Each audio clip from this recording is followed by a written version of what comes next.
Welcome to week 5 of personal branding, and the lecture this week is going to be on resumes and cover letters.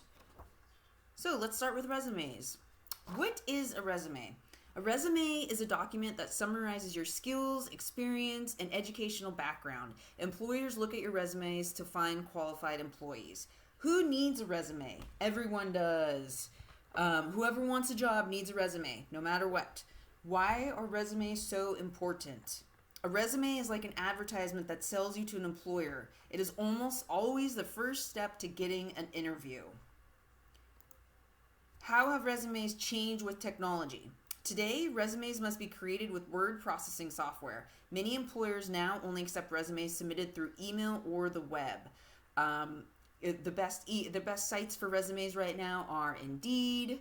Not really Craigslist anymore, but Indeed is a big one. Glassdoor and LinkedIn are probably the top 3 websites for finding jobs and submitting resumes. And these sort of applications, when you set up an account, a free account, you can actually upload your resume and it'll save it so that you can do quick applies to jobs now. So the parts of a resume, we have your contact information, professional summary or objective, employment history, educational background, and any other skills or non-work experience and references. So just because you're a student and you may not have a great employment history just yet, not a problem. You can still fill in all the rest of the details here. If you're in senior experience, that would be a great non-work experience. Internships, volunteering. Maybe you're a tutor right now with COVID happening. Even if you have maybe a family member that you're tutoring offline, that's a skill. So your contact information, name should be written in a large bold font. Use a permanent address that can be reliably receive mail. There is some discrepancies, I guess, with permanent address now these days. Some people choose not to put their whole permanent address for privacy reasons until later on in the application process. So it's totally fine just to use maybe your city and state if you would like. More and more hiring managers are telling me this, that it's completely appropriate not to use your complete address now. So that's completely up to you. Use an appropriate personal email address. So I don't know about you guys, but when I was in college, I had an email address that was skategirlsrock@yahoo.com. That's not professional at all. Please do not submit a resume or an application or any type of business communication with an email like that. So you can get free accounts with Gmail. Just use a professional email. I recommend first and last name. If you have a common name, maybe put in a middle initial. But nothing with weird numbers or names. Okay, guys? Let's keep it professional. So your professional summary or objective, which should go at the top of your resume, is, here's an example here: experienced, resourceful, and effective retail manager with proven proficiency in all aspects of boutique management. Cutting-edge merchandiser with expert ability in combining innovative display techniques with visual standards and sales strategies in order to achieve optimal retail success. Top-selling sales associate who regularly exceeds client expectations by building ongoing quality relationships. So the professional summary or your objective. If you're having trouble writing this, you can look on thesaurus.com, just, Google thesaurus, and it can help you come up with better words so you're not maybe using the word experienced all throughout your paragraph. You use different versions that mean the same thing.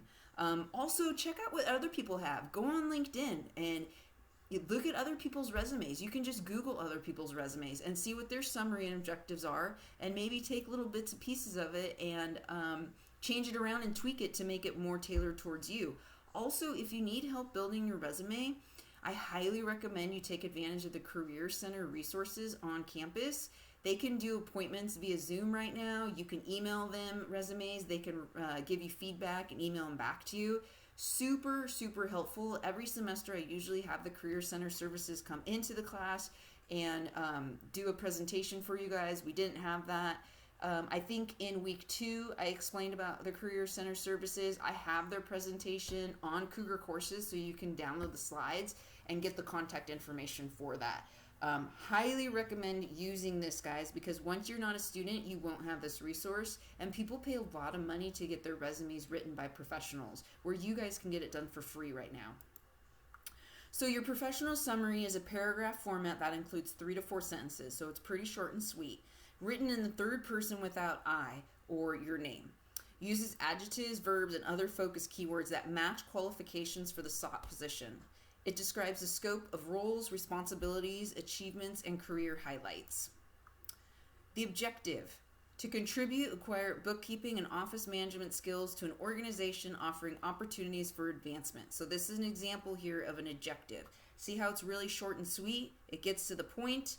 Bookkeeping, office management skills, organization, opportunities for advancement. That means you're looking for some place to grow. So here's my summary for my resume. This is an older resume of mine, so I have my whole address here. Uh-oh, now my students have my address. Great. Don't come toilet paper my house or anything, please. Thank you. So this is the summary and objective I have. And again, this is a little old. I would want to change this around, but this was very successful. So passionate, creative, and action-oriented marketing professional with over 13 years of leadership and management experience. Creative background in visual media arts, including photography, graphic design, video production, and computer programming. Successful in enhancing corporate marketability through email and print campaigns, as well as clear, effective corporate messaging. Content marketing expertise in writing blogs, newsletters, press releases, and white papers. Stellar organizational and project management skills for successful trade shows, event planning, vendor relationships, and lead generation. So that was my summary on my resume. Work history comes next. You want it to be done in chronological format. List work in reverse chronological order, so you want your most recent job first. Include measurable accomplishments. That means I want statistics and numbers. Say you grew the sales in your department from, 10,000 sales to 25,000 sales while you were the sales manager, as an example. Maybe you were doing social media for a client and you grew their Facebook page from 200 followers to 1,000 followers in the year that you interned there as a social media person.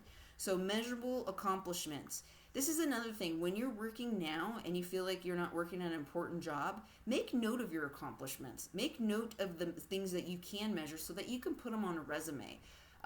Hiring managers really look at these things. It's good for people with steady work history. And again, it doesn't have to be an actual job. You can put volunteer internships. Maybe your internships were paid or non-paid. But put it in there. And if maybe you have a long work history and you're not exactly sure what you should keep in or take out, this, again, the Career Center can help you with this, because I feel like they are more in tune with hiring managers on a day-to-day basis, and they can give you the best advice and feedback. Functional format. This showcases skills and accomplishments first and lists your employers second. Amidst the exact dates worked, divide employers into present and past. This format works well for people who have gaps in the work history. So for example, maybe you took some time off working to go to school. Older applicants who don't want to reveal their age, people who have held lots of jobs in a short amount of time, and younger workers who do not have extensive experience. So this is called functional format. Here's an example of my resume, just 3 positions here. If you look here, Digital Solutions Project Manager,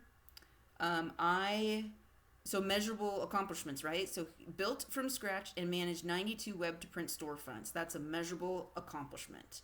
What's another one I have in here? I don't see any other ones in here. But that's an example right now. That's all I can see right now. Okay, educational background. School name, location, degree earned, major graduation date, GPA, if higher than a 3.0, honors, accomplishment, relevant coursework. So here's my education section: Master of Business Administration, CSUSM, graduation December 2017. And you guys can put on yours, expected to graduate spring 2021. Internships, you can list those here, what you did, the company name, what you did, and the year. Other skills and non-work experience and references. So other skills would be languages, which are huge for certain companies. And you want to include your level of fluency, computer and other technical skills, such as typing speed. You guys can easily just Google what's my typing speed, and they have like little free tests online where you can test your typing speed. It's actually kind of fun. I think I tested at like 82 or 84. It was pretty high up there. last time I did it. Microsoft Office, operating systems, industry-specific software, computer languages. So if you know, for example, JavaScript, or you know how to write HTML, or the Adobe Suite. If you know the whole Adobe Suite, Creative Suite, Photoshop, Illustrator. Maybe you know project management software. Maybe you know CRMs like Salesforce or HubSpot. All that you want to list as other skills. And then non-work experience is where you would put your volunteer service, senior experience, major research reports, projects, any of that sort of thing, non-work experience. It's still important. So here's a little resume exercise I give people, and you do not have to turn this in, but it's kind of good to do as you get started into writing your resume and cover letter. So pick a job, internship, or volunteer experience that you will likely put on your resume and answer the following questions in the form of a list. Where and for how long have you worked? What were your job titles? What were your job duties? What skills did you use or develop? And after compiling your list, try to trim it down to 3 or 4 items that you would include on your resume. So this is a great exercise to do as you're writing your resume. If you're thinking, gosh, where do I start? This is how you start. So some resume writing strategies. Content or how to write a resume. Be concise. Keywords research. So again, use LinkedIn or Indeed for this and put in those keywords. Maybe you want to be a marketing coordinator. So type in marketing coordinator in Indeed.com and see the jobs, positions that are available right now, and take a look at what qualifications or skills that they're looking for. And if you have that skill or qualification, add that to your resume because they're looking for that. Detail oriented, you want to make sure that your formatting's good, everything's typed out nice, the colors, the fonts, the description, the wording, the adjectives being used, the sentence structure. You want to be very detail oriented and make sure that you're very professional, everything's accurate, and know your audience. So some people might have more than one resume. Maybe they're looking for marketing jobs, but they're also looking for sales jobs. So sometimes it might be good to have 2 separate resumes that have 2 different types of information because you have 2 different audiences. Design or make it look pretty. So by doing this, I don't mean a whole bunch of crazy design work unless you're applying for something like a graphic designer. Those resumes are a little bit more visual appealing. Otherwise, just keep them plain and simple.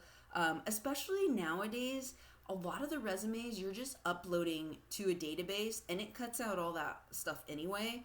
But when you go into your interview, you always want to come into your interview with the paper copy of your resume anyways. So you want it to look professional. You can add bullet points, white space, alignment, font size and style, but make sure it's your basic font size and style. I don't want you to get all fancy with like a script and then you can't even read it.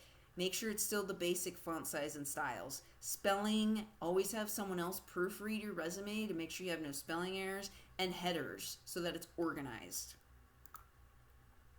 Some things to avoid when you're writing your resume. Avoid or don't do this. Lies. You will get caught. Don't lie. Be honest. Multiple fonts. Stick with one font and maybe a bold font, and that's it. Pictures. You don't want to add pictures to anything. Overly personal information. We don't need to know your story. We're hiring you for business, right? Salary. You do not leave your salary. That's in negotiating and interviews later. And misspelling and other typos. Please, no misspelling or typos. You want to be professional and show that you put care into writing your resume.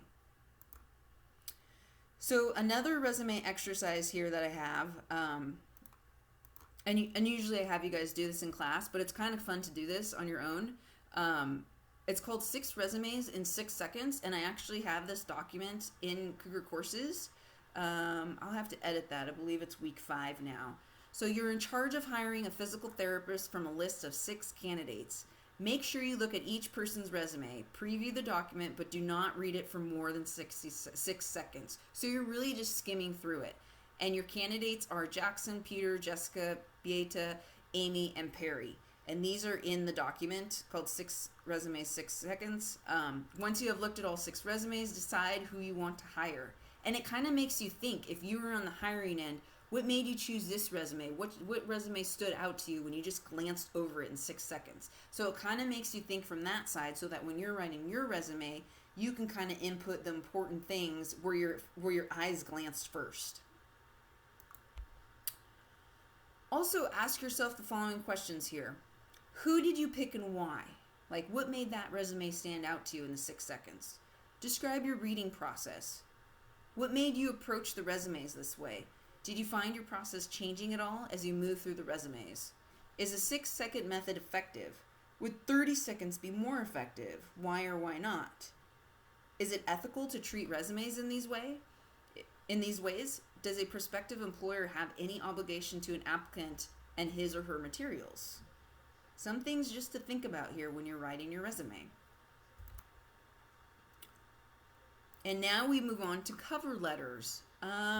It's a little different these days. Some companies ask for cover letters and some don't. I always recommend sending a cover letter. It's not going to hurt.